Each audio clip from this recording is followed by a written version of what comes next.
The Red Arrows are the latest in a long line of display teams from the Royal Air Force that stretch back over 80 years. Since the first RAF pageant at Hendon in 1920, RAF squadrons have always put together formation displays to promote the service.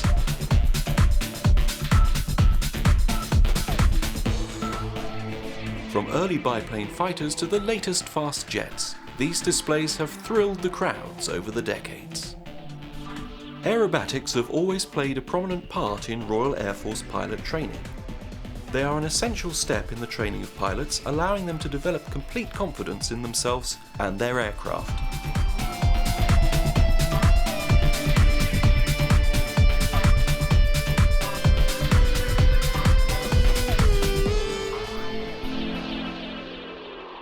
The very first jet display team consisted of 3 Vampires put together by the Odium Fighter Wing. The Vampire was flown by various teams until 1950, by which time 72 Squadron was flying a team of 7. 54 Squadron with a team of 5 Vampires became the first jet RAF formation team to trail smoke. Meteors eventually took over from the Vampires, and 66 Squadron developed a formation team of 6 aircraft. The first team using Hunter aircraft appeared in 1955, when 54 Squadron flew a formation of 4 aircraft. Treble 1 Squadron provided the official RAF team in 1956. After a performance in France, they were applauded as Le Flèche Noire, and after that were known at home and throughout the continent as the Black Arrows. This 1959 archive film gave audiences at the time a flavour of what the team was about.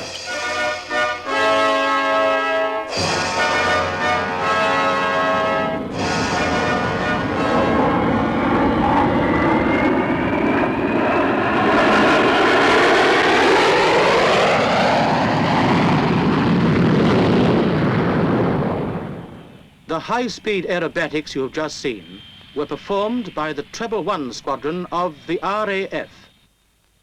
It is the pilots of Treble 1 who do the aerobatics at Farnborough and other flying shows in this country and abroad. The squadron leader briefs his team before the next sortie. In high-speed flying, there is no time for second thoughts and no second chance. These are ordinary fighter pilots coming from other squadrons of fighter command who have volunteered for a tour of duty with the aerobatic team. Any pilot can volunteer, and if he's accepted, will get a chance to prove himself.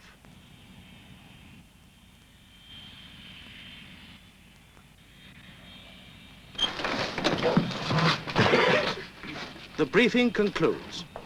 The squadron is fully operational, and in a national emergency would be in the front line. It is the ground crews, equally part of the team, who make the aircraft ready to fly. A pilot can only be as good as his aircraft.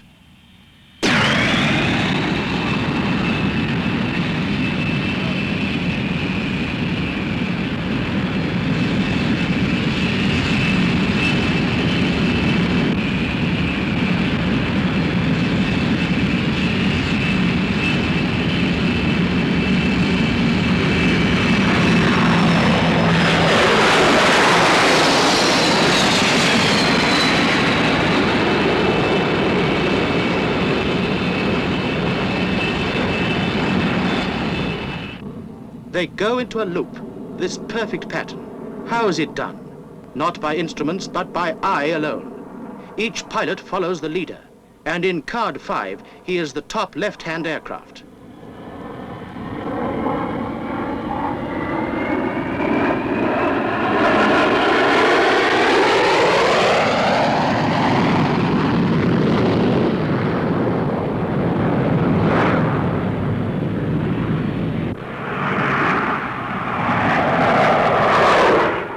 They pull out of the dive and get set for a barrel roll. In this roll, the aircraft sweep round through 360 degrees.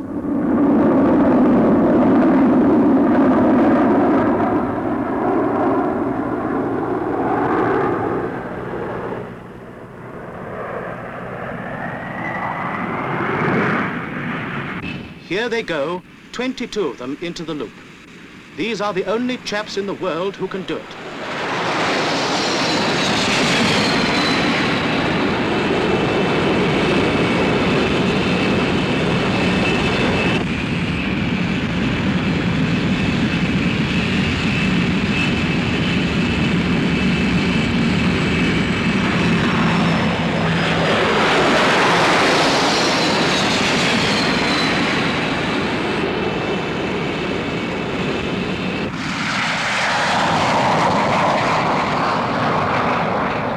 Now, let's get up there and see what it looks like. First, we are into a barrel roll, and the Earth seems to corkscrew round us as we turn over. And the horizon finally comes up level again.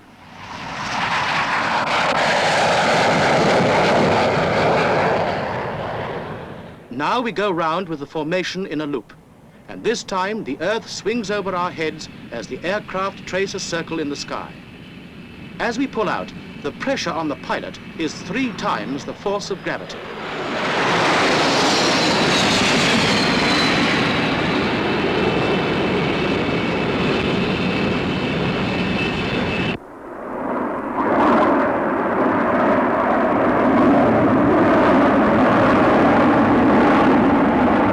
The formation climb for a final loop. It is skill, practice and experience that makes these aerobatics possible. But the men of Treble One Squadron are ordinary pilots of Fighter Command.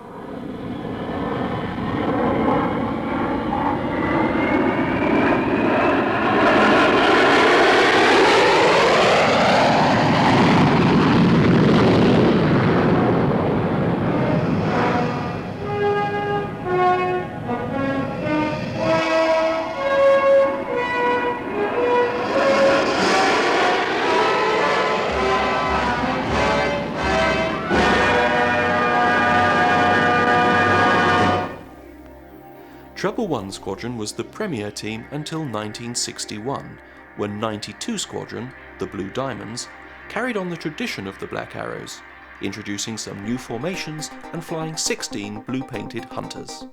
In 1960, 74 Squadron, the Tigers, were re-equipped with Lightnings, and in 1961 performed wingovers and rolls with 9 aircraft in tight formation. In 1962, they became the RAF's premier team and were the first display team to fly Mach 2 aircraft. For a time, they gave coordinated displays with the Blue Diamonds. The 9 red and silver Lightnings of 56 Squadron appeared in 1963 as the Firebirds. Since then, in keeping with general practice amongst most air forces, the leading display teams in the RAF have not been drawn from fighter squadrons, but have been composed of lighter aircraft in smaller formations. These teams are less expensive to operate and do not interfere with operational requirements. The era of the Jet Provost aerobatic teams began as early as 1958, when the Central Flying School, or CFS, based at RAF Little Rissington, formed a 4-ship team of Jet Provost T-1s, known simply as the Sparrows. The unit had previously flown 4 Hunting Percival Piston Provosts and had just re-equipped with the Jet Provost the previous year. However, the unit formed a new 4-ship team in preparation for the 1960 season, called the Pelicans.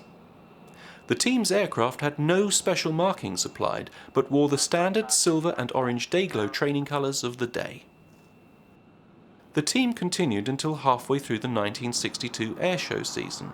At the same time, the T-4 Jet Provost was beginning to arrive on strength. The Red Pelicans team was born, and they performed at shows up and down the country, including the then annual SBAC Airshow at Farnborough in September 1962.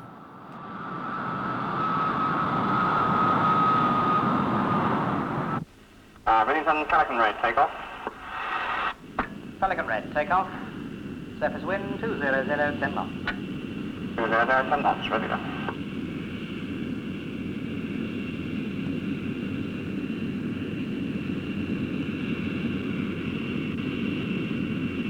Red running up.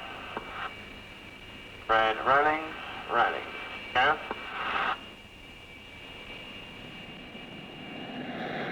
At the end of the 1963 season, the RAF decided that the Red Pelicans should continue as the official Royal Air Force aerobatic team for the 1964 airshow season, replacing the RAF 56 Squadron Firebirds Lightning team in the role, which could no longer be spared for display purposes. Roger, Red. Ready on Pelican Red, need our first join for formation aerobatics. Roger, Red. Clear join. Nothing in traffic at the moment. The runway is 23, left hand. The QFE is 991. Red running in for a pass in Delta.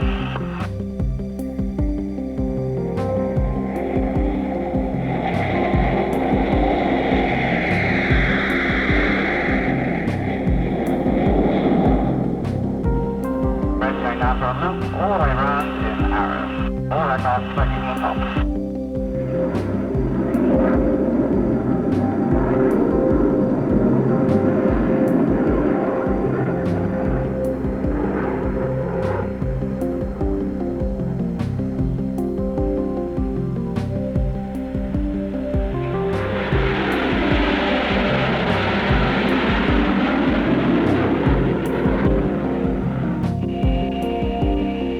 Red loop, pull up, go.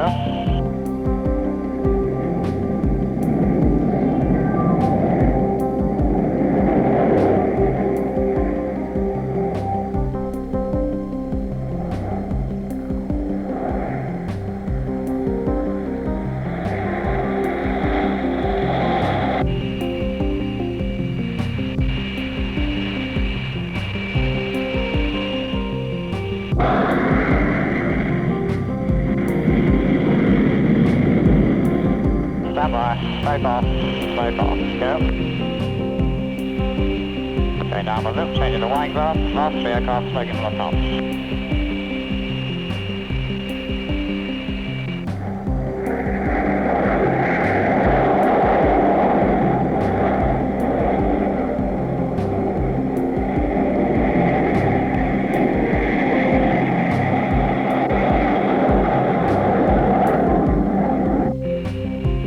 Going down the loop all the way around this Delta.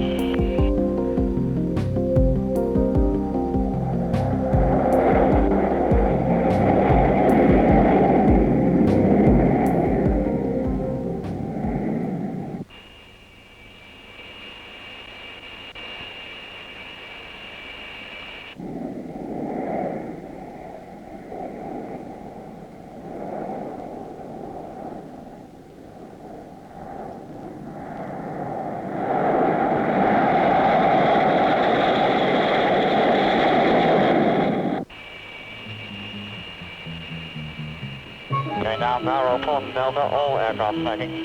Smoke on, go.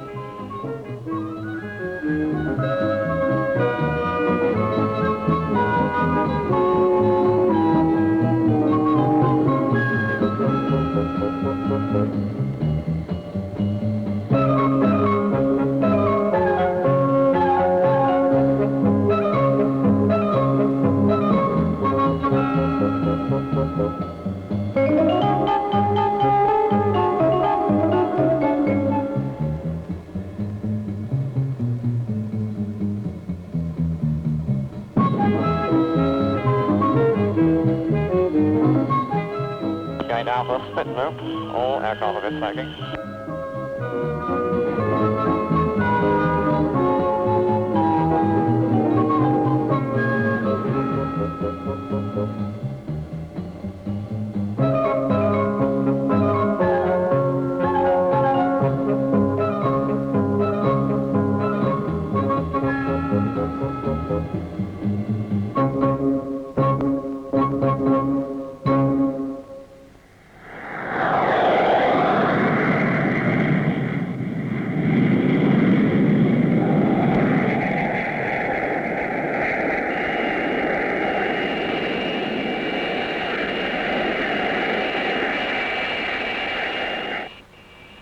be ready when you are. Going for downward bombers.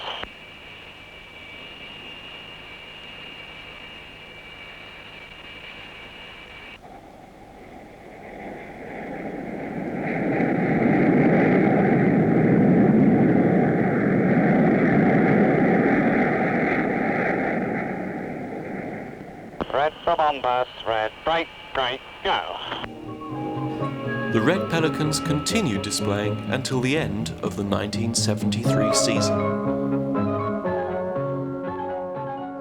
We actually started a little formation team. I used to do solo aerobatics for RAF Valley, and there were a bunch of like-minded people who said, you know, what about doing a little bit of formation aerobatics? And a lot of it was done slightly illegally, you know, when we were actually doing normal formation drills, and somebody would say, "What, take it round a loop," or whatever.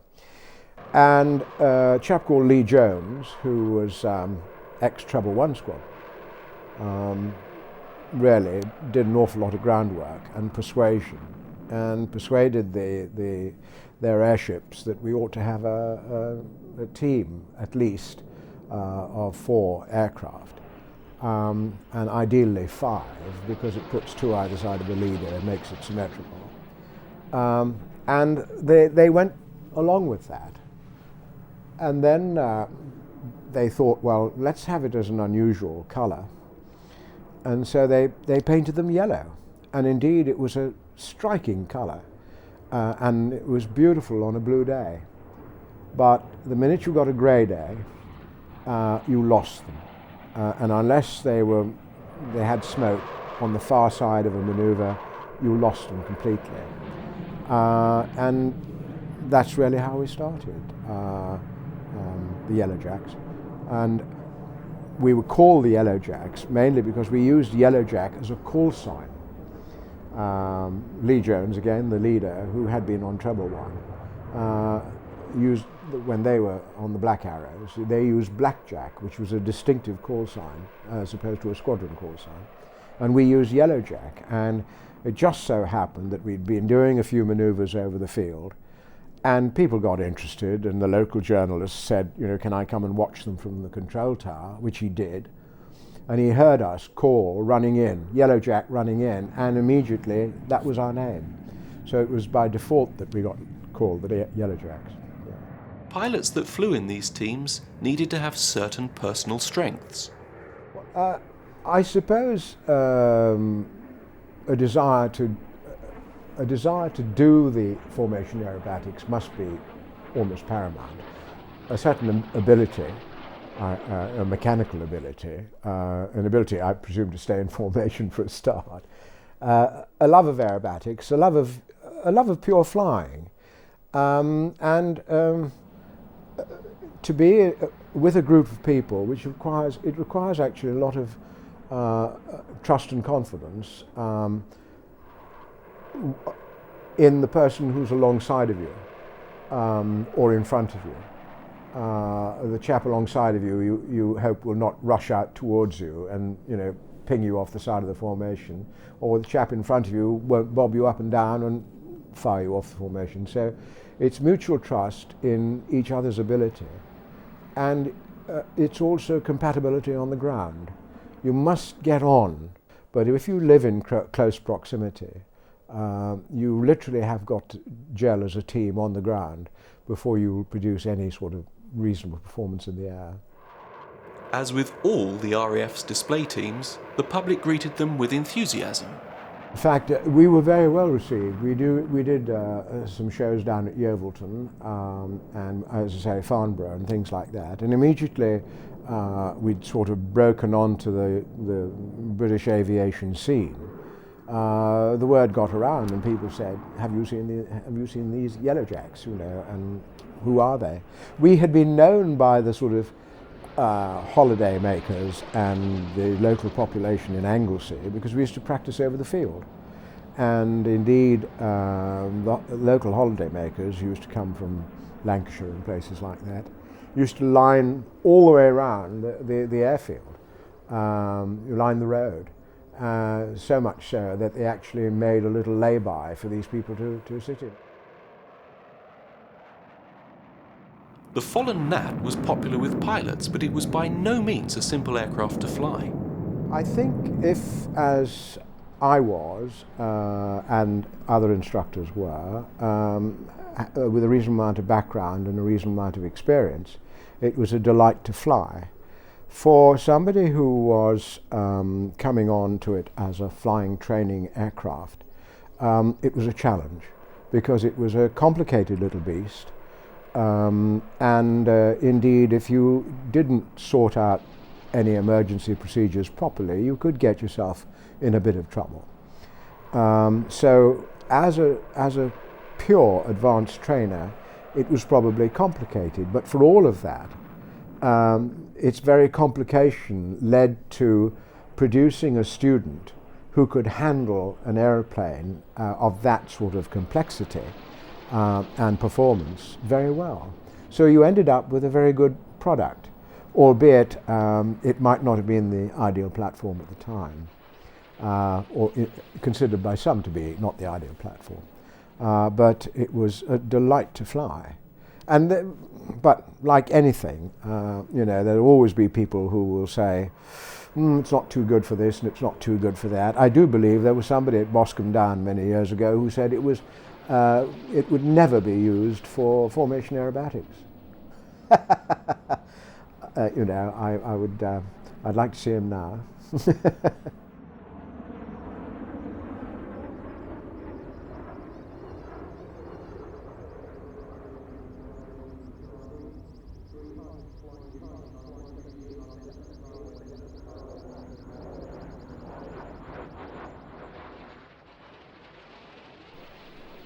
We pressed on from there. We went to the Farnborough Air Show with the Red Pelicans, who were a Jet Provost team. And at Farnborough, everybody said, what are the Red Pelicans doing here? Because they liked the Gnat looked right. 45-degree sweep on it, it fitted formations absolutely beautifully. So after that, it was determined to base the RAF aerobatic team round the Gnat. And the Central Flying School had control of the Red Pelicans, and they wanted the whatever team it was down where they could control it down there. So we all moved down from Valley and set up the team in '65, the Red Arrows, by which time they decided to change the colour of the aircraft so they were more visible on grey days. And they'd had black for the Black Arrows, blue for the Blue Diamonds, so they said, right, let's go for red. And red had been the Red Pelicans colour as well, and it was highly visible. And then, of course, there was a competition to find out what was the best name, and somebody said, well, why not call them the Red Arrows? And that was it. That's how it stuck. Being a Red Arrow was by now a full-time job. When we were on the Yellowjacks, we were also doing instructing as well. We were instructing students at the same time. And so we'd have our practices in the evening and high days and holidays and what have you. But on the Red Arrows, we just did 3 trips a day in which we could do at least two complete practices per trip. So we were doing about 6 trips a day of the full show. And so we were working up at a fair old rate, a fairly highly intensive rate. In the work up to the display season, yeah. So, but it was a full-time job, yeah. Putting a Red Arrow's display sequence together was quite a challenge. Well, very much rather like that board behind you. We had little model sort of cutouts, really, of plan forms of aircraft, and we just put them up to see what made the prettiest shapes, you'd come up with a name for it, whatever it was, rhombus or vixen, half swan or whatever. Half swan has traditionally been known for, well, it's been known for many years because Treble One used to do it, and it was just a matter of deciding on the formation and then seeing whether you could move fairly smoothly from one formation to another.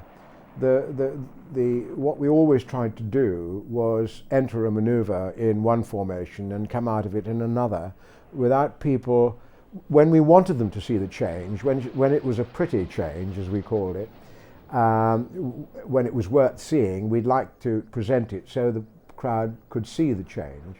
But there are times when the change is you know it's going to be untidy, because so we used to try and hide that behind the smoke, change, come out of the manoeuvre in a different formation, and people would say, you know, that was quite impressive, because that's not what they were like just a minute ago. And so it was rather like, I suppose, a choreography in some ways. Yeah.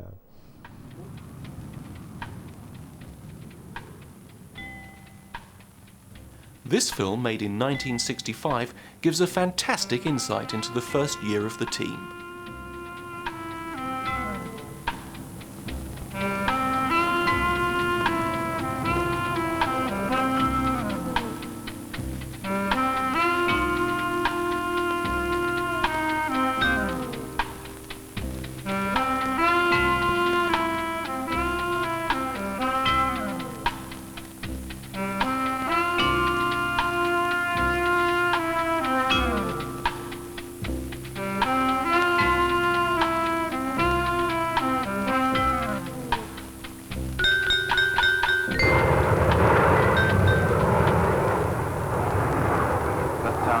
If they do see any of it, then it's essential that it's all done at the same time, a smooth movement back down the stem of the formation. So I'll hold my bank constant. We do the arrow flyby, smoke on, smoke off in front of the crowd line, and we change to rhombus in the wing over. These are RAF pilots of the Central Flying School. Normally they give advanced flight training, but this is something quite different. Early in the year they formed a new unit, the Red Arrows. They're brief: set up an aerobatic team flying nat trainers which will steal the show at air displays all over Europe. They plotted maneuvers on a board with models, then rehearsed them in the air. And slowly, through the cloudy months of spring, the display took shape.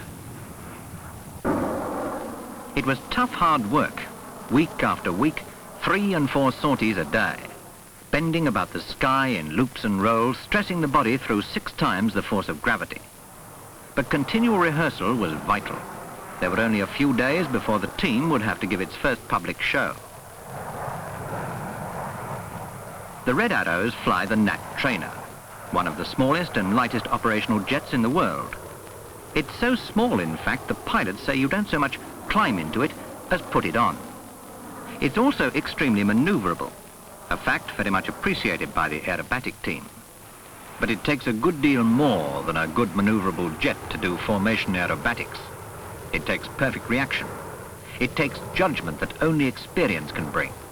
Above all, it takes teamwork. The team leader judges his speed and the position of his maneuver with perfect precision. The other pilots must trust him to do this. They hold their position in the formation by watching him. Because he is well out in front, it's difficult for him to see the other aircraft and to know how well they're doing. Smoke is before pull-up, pulling up. So it's observation and comment from the ground that really matters. Over the top. Whoa, whoa, yucky ducky. That was poor, as the T-loop goes. 5 got way ahead of 3 and seemed to throw the whole thing a bit. This is one of the jobs of the team manager, Squadron Leader Storer. During these rehearsals, he watches carefully and records the smallest of faults which he sees in the already highly refined routine. Changes, I think, a little too much speed for precision on that one. The Vixen 4 is a wee bit tighter than 5 on the left-hand side. The right-hand side looks a bit tighter than the left. Coming down now for a roll. They call this the Zot. After every practice sortie, they listen to it, then they carry out a debriefing session while relaxing over a cup of tea. That's it, Lee, I'll leave it with you. Okay, thanks, sir.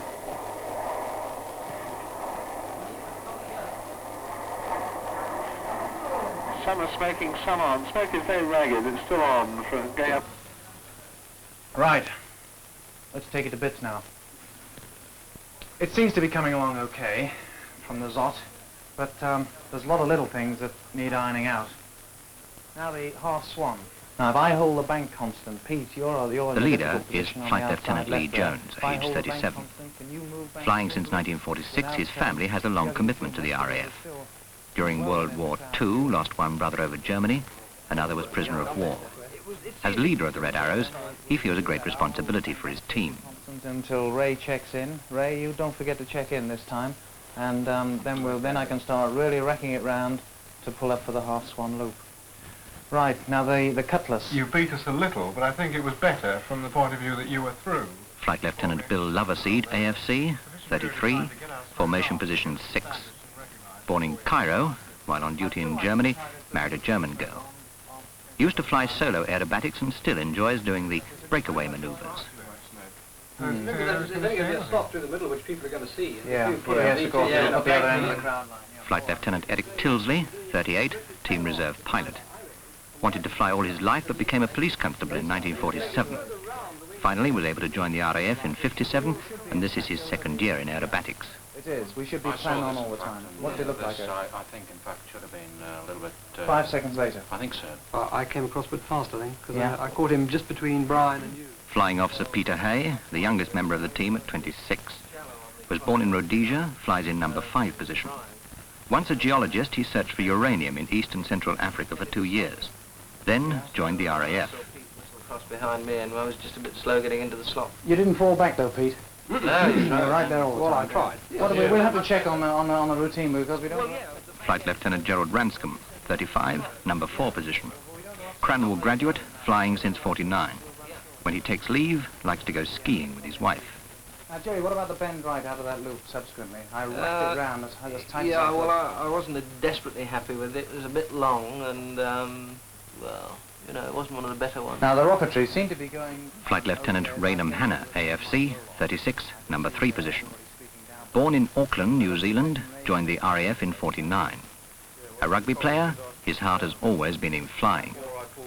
Yeah. I think it's about time now that Brian and I stopped smoking at the threshold. I agree. I was just saying half swan. Flight Lieutenant Brian Neese, 33, deputy leader at number 2 position. His 3rd year in aerobatics, has flown since 53. Would like to fly helicopters one day. Now, the actual half swan loop, how'd it go, Brian? That was fine, No problems at all. Nice pull, no problems. Okay. The change over the top to rhombus? Yes. No, I thought it went better this time than the last. Self-styled team mascot Dusty, about 3½, born Labrador Retriever, has observed his master's aerobatics for over a year. Any call in for smoke or in fact for pulling up. Yeah. And it's quite a, stiff pull up. Flight Lieutenant Henry Prince, 31, formation position 7. Born in Lahore, India, he plays tennis and is a keen shot. Dusty likes to retrieve everything he shoots, whether he hits it or not.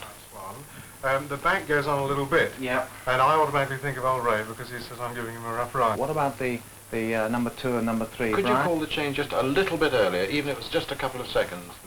These are the men who make up the Red Arrows, who will not only entertain the public at air shows, but are given the unique chance to demonstrate the ultimate in flying skill. If I move because you push me, the first person to complain is you, and it's your fault.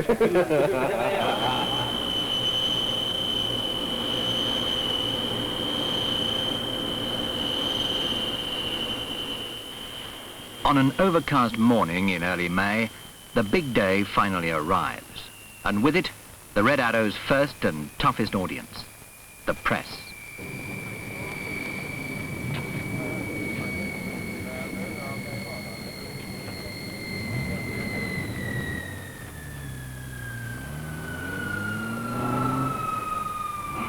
May I bid you a very warm welcome to Flying Training Command and Little Rissington. The activities of Flying Training Command don't attract much political, public, and therefore press interest.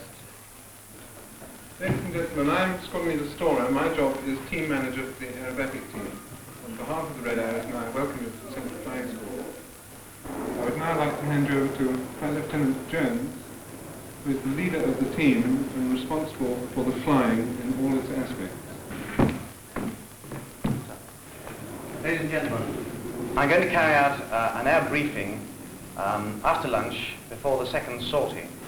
All I want to do now is to run through what we're doing on formation aerobatic display as distinct from an air briefing for the pilot. All the rolls are done from left to right, which puts us in a nice position to come up here and down on the loop line. Now the loop line is not at 90 degrees to the crowd, but is at 45 degrees to the crowd either side. This then requires the crowd to look this way and about 50 degrees up to see a loop, to look that way to see a roll, and this way to see a loop coming from the other loop line. In this way, we don't want the spectators to have to do that, because that's bad showmanship. So everything should be there. And then after that, we'll stand... Out on the tarmac, photographers and newsreel cameramen crowd in. Now, should it be that we take off and the weather's okay? The team worries about the weather, while the reporters wait to be impressed. They have been writing about air displays for years. They've seen the famous Black Arrows, the Red Pelicans, the spectacular foreign teams. Inevitably, comparisons will be made. Okay, bro. This way, nice. Thank you very much. Get off your knees. He's got it all. He's got it all. Back round. Back round. Okay, bro. This way, nice. Thank you very much. Up and the outside edge. The 7 gnats may seem unimpressive squatting there in a row, but how will they look in the air?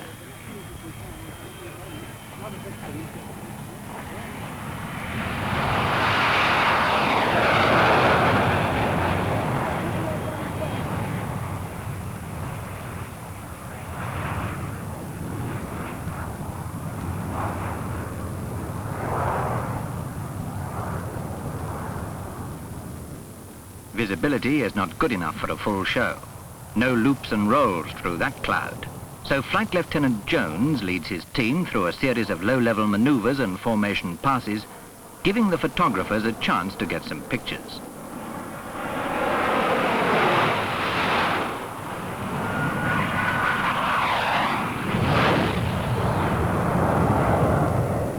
Then the team breaks and lands, hoping for better weather after lunch.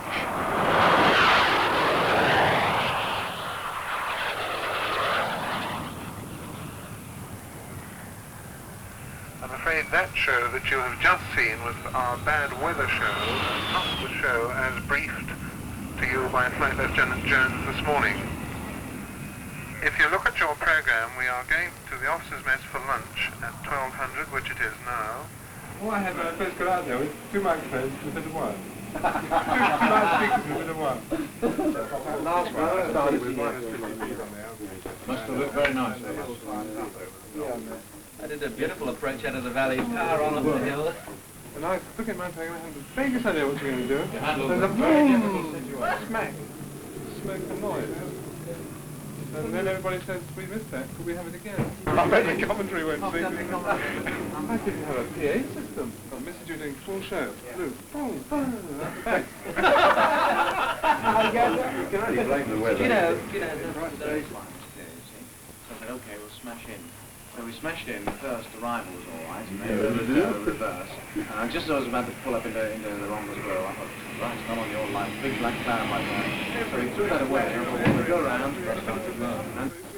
I turned left, it's not getting in the way, mate. I turned left to the normal join up. I turned left to the 050, level, I picked the 6 bubble over Officer Nietzsche's airplane. I picked the pair up, fortunately, over. Of course you picked the pair up there. Kingdom Junction, which is that big railway junction over there. And you were the only one that was there. I know. You were right, ready for the run-in on 2-3. I thought, well, the best thing I could do is wait here, because they must come past here. They've got to come down there. I'm in the middle of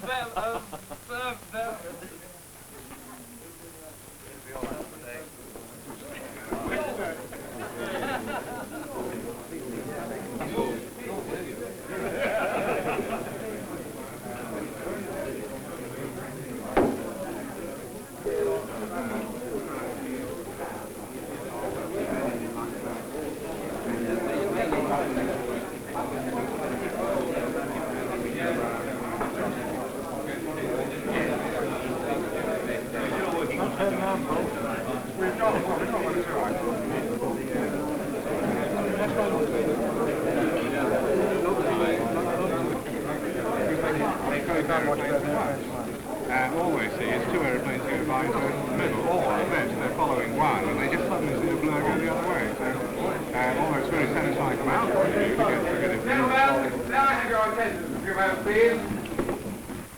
The general consensus of opinion seems to be, from the photographing point of view, that you would wish to go where you were this morning. Also, I understand that in the main, you would wish the display to be done up and down the main runway. This also will be done.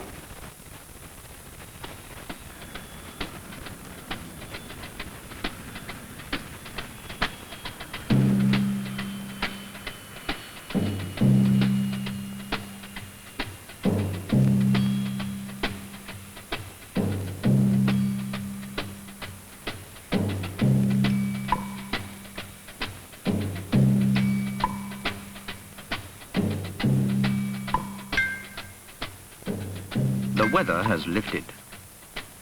A full show is now possible. The press, the newsreel cameramen and the photographers will now see what they came to see. On show for the first time, the Red Arrows.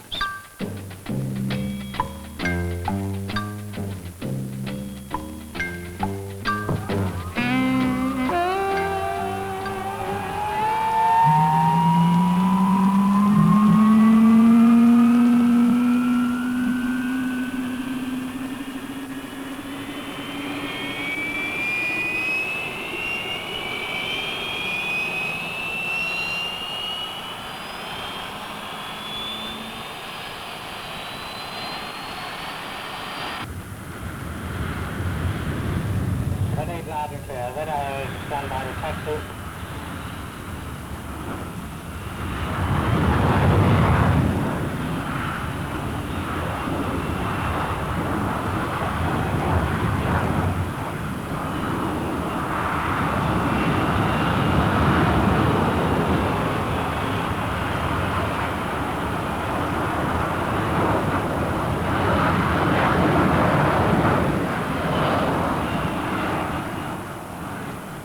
Leader from town, the surface wind is 0408 to 10 knots.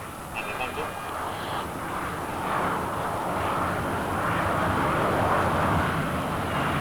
Red liner. Red your clear liner. If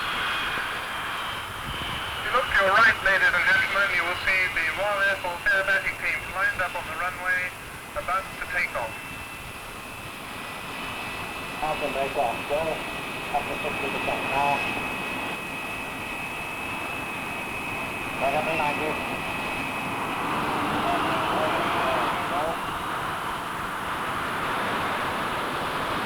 Okay, now. Okay, now.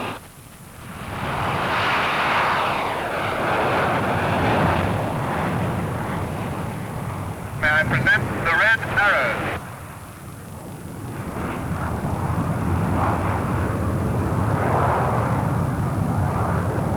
Team will now do a roll in rhombus formation.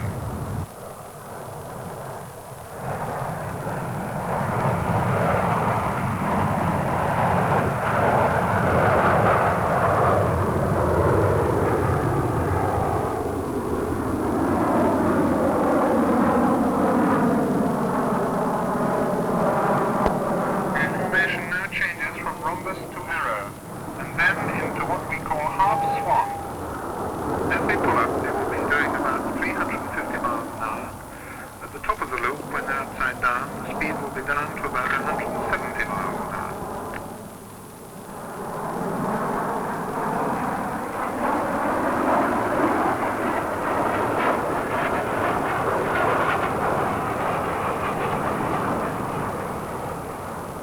Lieutenant Jones is now leading the team into a roll in arrow formation from your left to right.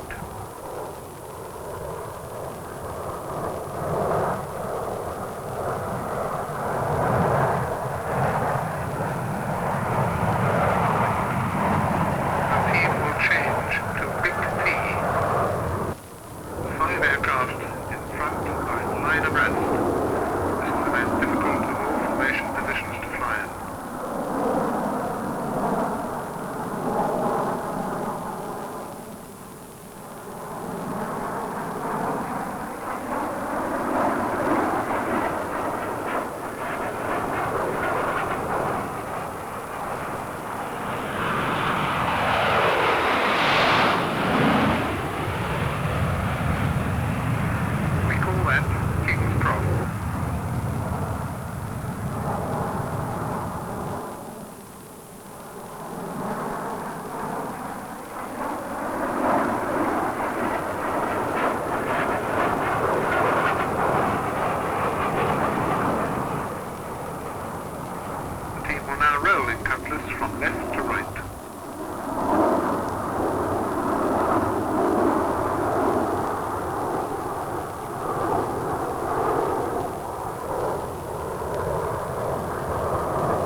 The other two will come from behind you as before, fly up the stem and turn outwards at the top.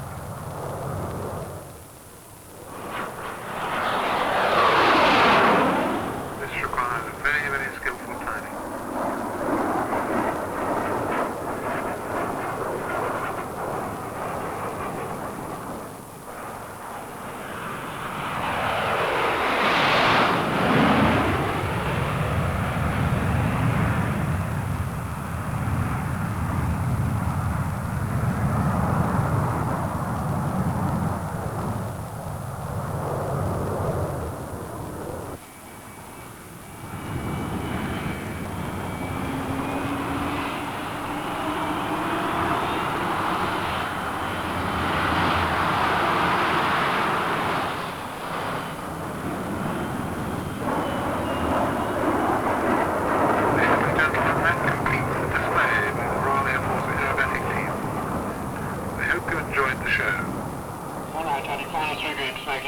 One right, land, surface wind cam. And left side wind through there. Clear land. 2 right, green strike. 3 and turn. 4 left, striking green. 4 land and turn. 2 right, green strike again. Right, clear land. 3 left, green strike. Clear land. 3 to 5, roll green strike. Clear land, surface wind cam.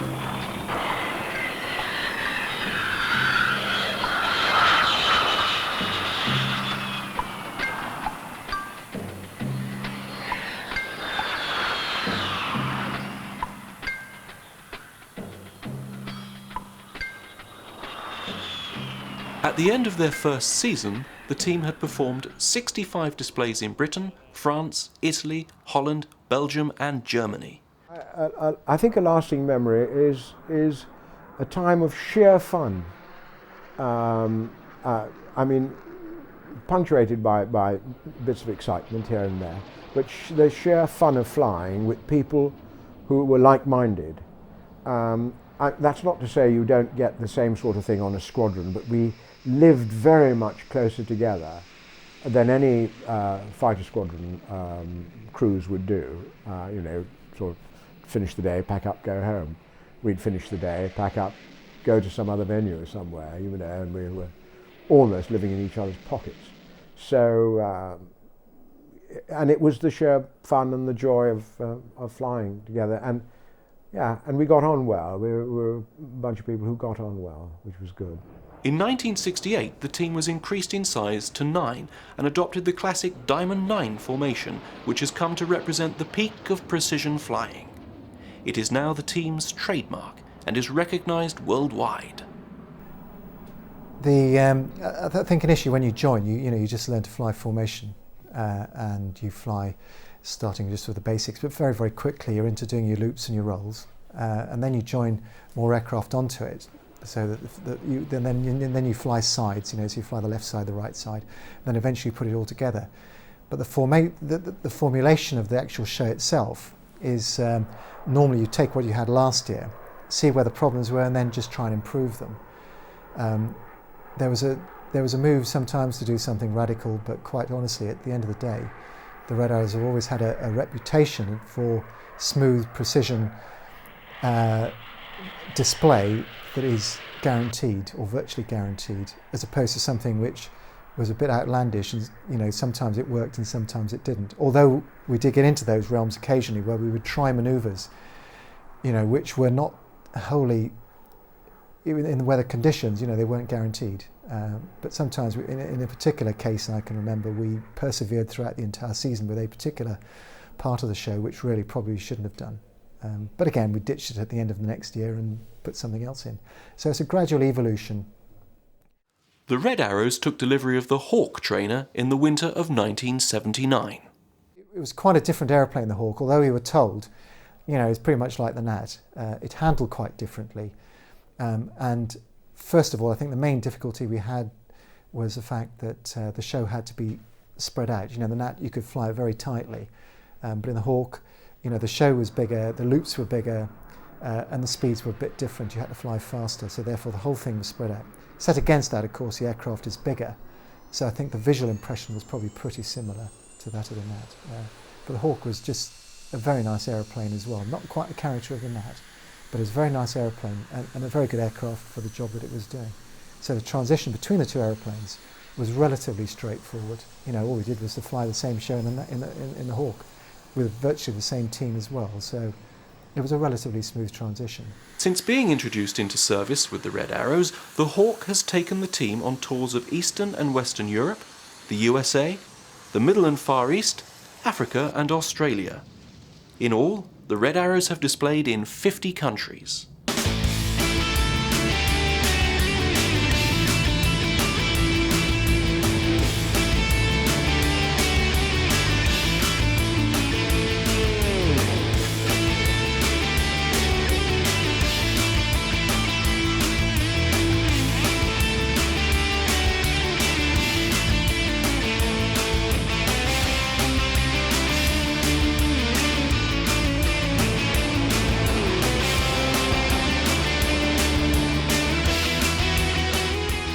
Since 1966, there have been 9 display pilots each year. All are volunteers. Pilots must have completed 1 or more operational tours on a fast jet, such as the Tornado, Harrier or Jaguar, and 1,500 flight hours to be eligible. Even then, there are more than 10 applicants for each place on the team.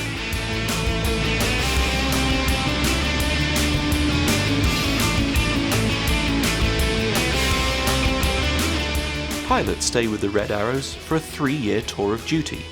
Changing 3 pilots a year ensures that the experience level within the team is never low, as there are always 3 first-year pilots, 3 second-year pilots, and 3 in their final year.